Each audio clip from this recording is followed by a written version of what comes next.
Bine ai venit! Astăzi vorbim despre suferință, dar nu așa cum o explică lumea. Vorbim despre acele dureri care nu au sens, despre perioadele în care te rogi și totuși pare că tăcerea e mai tare decât răspunsul. Și te rog să rămâi cu mine până la final, pentru că spre final ajungem la momentul în care Dumnezeu îi spune ceva lui Osea, care schimbă complet felul în care vezi suferința, nu ca pe o pedeapsă fără rost, ci ca pe o lucrare care poate aduce vindecare și întoarcere.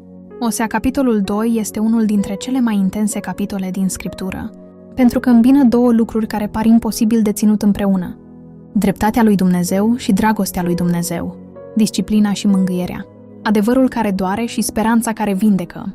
Și tocmai de aceea, capitolul acesta atinge ceva adânc în noi, întrebarea: de ce îngăduie Dumnezeu suferința?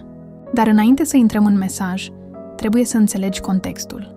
În cartea Osea, Dumnezeu descrie relația lui cu poporul ca pe o căsătorie. Dumnezeu a fost credincios, a purtat, a hrănit, a protejat, iar poporul a ales să se îndepărteze, să se închine la idoli, să-și pună speranța în altceva, să-și împartă inima. Și Dumnezeu numește asta trădare spirituală, nu pentru că ar vrea să o umilească, ci pentru că adevărul trebuie spus.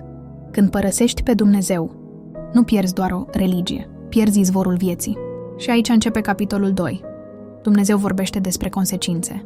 Vorbește despre un drum pe care omul îl alege și despre faptul că acel drum ajunge la gol. Și asta e primul adevăr pe care mulți îl ratează. Uneori suferința nu vine pentru că Dumnezeu te urăște. Uneori vine pentru că te-ai dus într-un loc în care nu există pace. Pentru că păcatul promite mult și dă puțin, promite libertate și dă lanțuri, promite plăcere și dă rușine, promite control și dă frică. Dar Osea 2 nu e doar despre păcatul altora, e și o oglindă pentru noi. Pentru că idolatria nu este doar a te închina la o statuie. Idolatria este să te bazezi pe ceva mai mult decât pe Dumnezeu, să iubești ceva mai mult decât pe Dumnezeu, să trăiești pentru ceva mai mult decât pentru Dumnezeu. Poate fi bani, relații, imagine, muncă, confort, control, plăcere, frică. Orice lucru care îți ocupă centrul inimii. Și acum ajungem la un punct sensibil. Dumnezeu descrie cum poporul a uitat de unde vine binecuvântarea. Au început să creadă că lucrurile bune vin din alte surse. Au început să atribuie altor Dumnezei ceea ce Dumnezeu le dăduse. Și asta este o rană spirituală serioasă. Când uiți de unde vine pâinea, te atașezi de brutărie, nu de Dumnezeu. Când uiți de unde vine protecția, te atașezi de bani, nu de Dumnezeu. Când uiți de unde vine pacea, te atașezi de control, nu de Dumnezeu.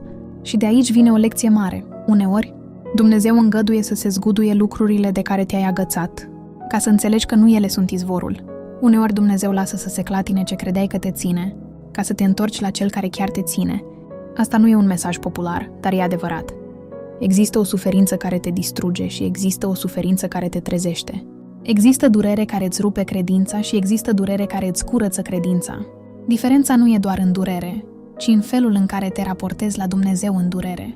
Osea 2 arată că Dumnezeu nu e un tată indiferent. Dumnezeu vede când inima se îndepărtează și Dumnezeu nu spune: ok, pleacă, nu-mi pasă. Dumnezeu disciplinează tocmai pentru că iubește, nu ca să te piardă, ci ca să te oprească dintr-un drum care te omoară pe interior. Și aici vreau să fiu foarte clar. Disciplina lui Dumnezeu nu e cruzime.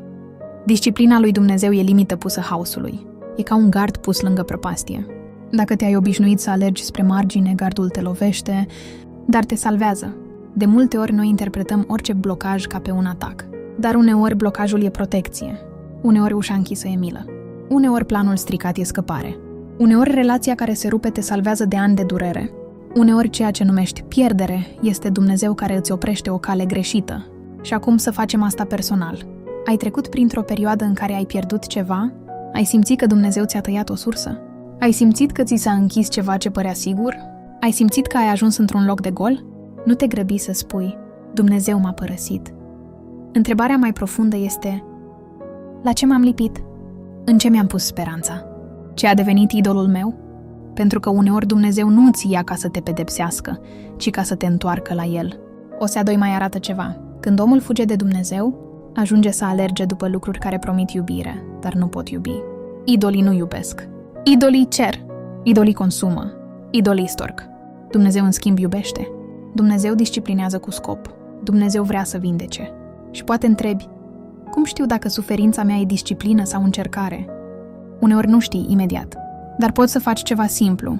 Vino la Dumnezeu cu inima deschisă și spune: Doamne, arată-mi. Dacă e păcat, Dumnezeu îți va aduce convingere, nu confuzie.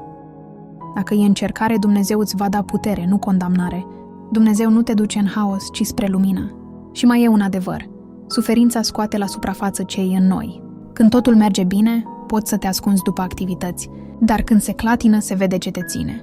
Unii descoperă că se țin de bani, alții descoperă că se țin de oameni, alții descoperă că se țin de control. Dar Dumnezeu vrea să fii ținut de El. Și acum vine partea cea mai frumoasă, dar o păstrez spre final, cum am promis ce i-a spus Dumnezeu lui Osea. Pentru că, după ce vorbește despre disciplină și despre consecințe, Dumnezeu nu rămâne în dur. Dumnezeu nu rămâne în rece. Dumnezeu face ceva care arată inima Lui. În capitolul 2, Dumnezeu ajunge să spună că va vorbi inimii poporului, că îi va redeschide speranța, că va face să dispară rușinea și că va transforma locul durerii într-un loc al răspunsului. Dumnezeu spune că va fi din nou o relație, nu doar o religie. Și mai mult, Dumnezeu vorbește despre o legătură refăcută, despre credincioșie, despre îndurare, despre dragoste. Asta este secretul din spatele suferinței în Osea 2. Dumnezeu nu urmărește să te zdrobească, ci să te aducă acasă. Nu urmărește să te piardă, ci să te recâștige. Nu urmărește să te umilească, ci să-ți vindece inima de idolii care te-au mințit. Și dacă ai ajuns până aici, vreau să auzi asta personal. Dumnezeu încă îți vorbește inimii. Chiar dacă ai trecut prin pierderi, chiar dacă ai trecut prin rușine, chiar dacă ai trecut prin gol, Dumnezeu poate transforma un loc al durerii într-un loc al speranței. Dumnezeu poate transforma un capitol greu într-un început nou. Așa că în seara asta, sau în ziua asta, oricând asculți, fă un lucru simplu.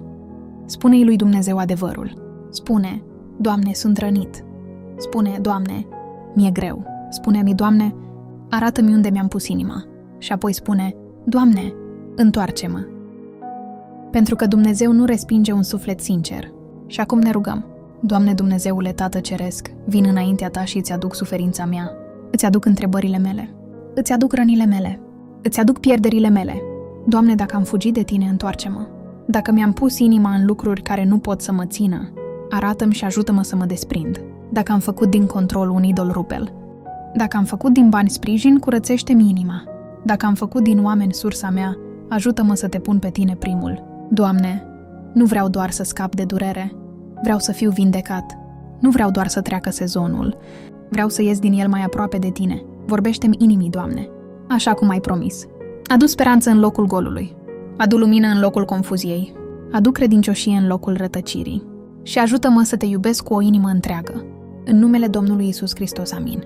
Dacă ți-a plăcut acest episod și dorești să mă ajuți, scrie în comentarii: Doamne, vorbește inimii mele. Fiți mult binecuvântați!